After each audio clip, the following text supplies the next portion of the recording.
Sa magkakasunod na operasyon na isinagawa ng mga tauhan ng Manila District Anti-Cybercrime Team, naaresto ang 2 individual na sangkot sa iligal na pagbebenta ng mga financial at e-wallet accounts sa social media. Batay sa ulat, nagsimula ang operasyon matapos matukoy ng mga otoridad ang online na aktibidad ng mga suspect.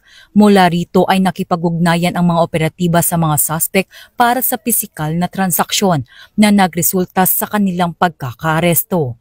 Nahaharap ngayon ang 2 suspect sa kasong paglabag sa Anti-Financial Accounts Scamming Act o AFASA na may kaugnayan sa Cybercrime Prevention Act. Kasalukuyan silang nasa pangalagan ng MDAC para sa tamang disposisyon ng kanilang kaso.